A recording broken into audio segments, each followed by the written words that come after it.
Hello, Christian Cassidy responding to the week one, lessons 6 through 7. I know it's a little late, but I just joined, so hopefully that's still okay. So, the first thing that I found interesting from the lecture and the reading was that the neoclassical plays were like very religious and in Latin, which I always thought was very interesting.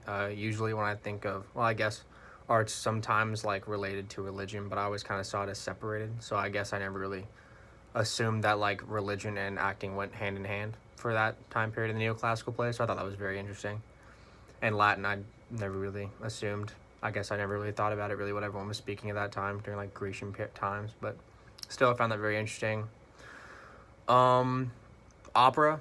That was the second thing I found that I never really thought about when it developed. So I figured opera was more of like a 1700s thing. 1500s seemed really early to me, especially like that's before a lot of other, I guess the art blew up that time during the Renaissance, but I never really thought about it like the aria and the recitative and like the solo and everything with the orchestra, like aria being the solo song with an orchestra accompaniment. Like I never really would have thought that they would have defined those things. But I thought that was really interesting because I've seen them in like plays before, but I've never thought about it. So, and then going hand in that like recitative, like the way they sing with the words, so like inflection, like how the words sound and how they play. I can see that being a really cool artistic choice. So it's just a cool thing to think about that they were thinking how would the audience respond to the way our actors are reading the scripts or singing an opera. I thought that was pretty cool. And then the third thing that I learned was the breaking away of the English Renaissance, so like pulled away from Catholicism. So I just thought it was kind of cool of a spite to Catholicism. They even created their own style of theater production. So they completely broke all the Italian rules that they had set in place, soliloquies to the audience.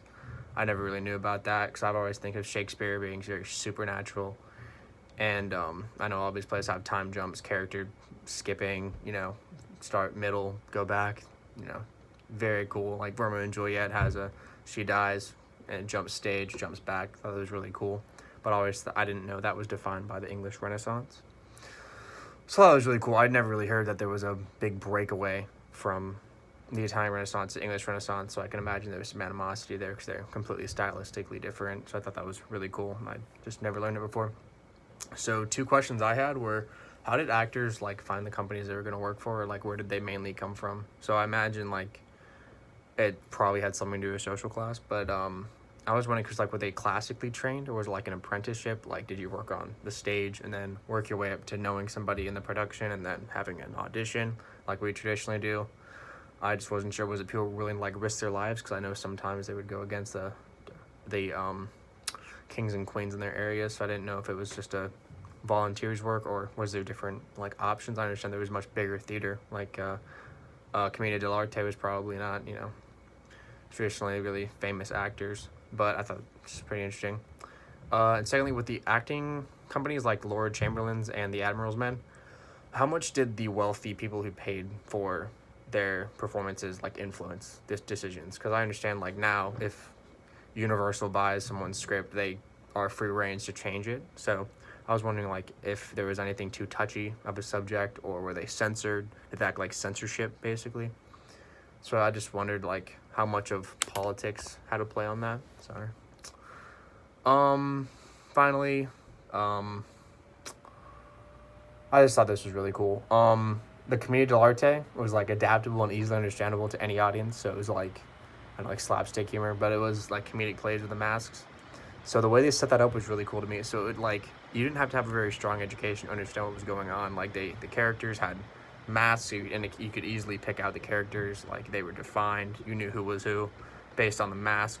So the audience didn't have to necessarily be well educated people or very high educated people. So the ability for like the characters to be identified without the audience, I thought was kind of a great way to make it more identifiable with the audience. So I thought it was really cool because like anywhere they could get to perform, they would just perform to perform. So it was like low comedy for low people. So arts weren't just strictly for the upper class. They made it like applicable to people who couldn't probably afford to do that kind of stuff. So I know like traditionally when I think of opera, I'm thinking kings and queens, duchesses, like in big velvet gold seats, sitting in a big, marble room. But it's really cool that they were able to like spread information because I imagine similar to like how we would meet in groups during like the American Revolution, like meet in groups in bars and basically follow a script and have a performance, which I thought was really interesting to spread information. So it was really cool.